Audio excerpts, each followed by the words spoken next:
Ladies and gentlemen, step into the arena of truth, because tonight we speak of a warrior, a chief, a man who has tasted glory, and now tastes the bitterness of betrayal. We talk of Roman Reigns, the tribal chief, a name carved in the annals of WWE history. But even kings, my friends, can be struck down by those they trust the most. WrestleMania 41, Night 1, the stage was set for immortality.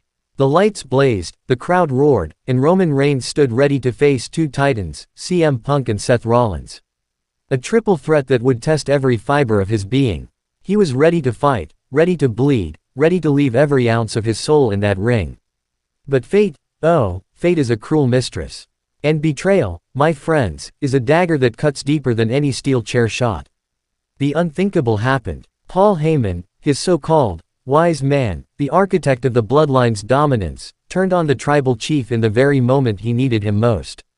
The air was sucked out of the stadium. Millions watching around the world could not believe what their eyes had just witnessed. Roman Reigns, betrayed, robbed of victory, stripped of the satisfaction that had driven him through wars and battles for years.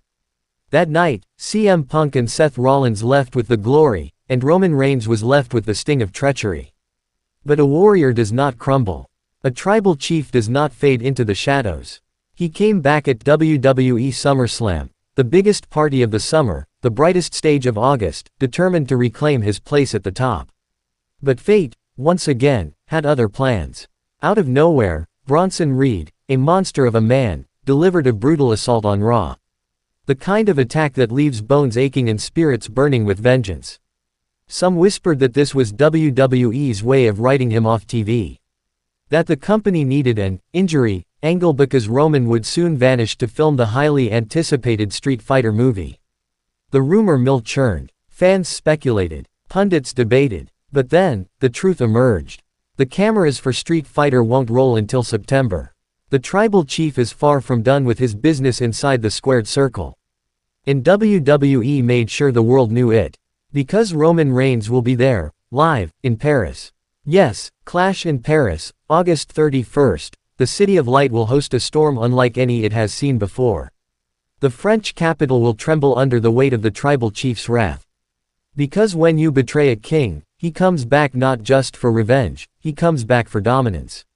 When you ambush a lion, he returns not just to hunt, but to destroy. And make no mistake, Roman Reigns is coming to Paris with destruction in his heart. Paul Heyman's betrayal will not be forgotten. Bronson Reed's attack will not be forgiven. And every soul in that arena, from the first row to the last seat in the balcony, will feel the electricity when that music hits. Musical note done, musical note. The tribal chief will walk down that aisle, shoulders broad, eyes burning, with the aura of a man who knows this is his yard. And in Paris, he will make it clear, the bloodline may be fractured, but Roman Reigns is still the most dangerous man in WWE.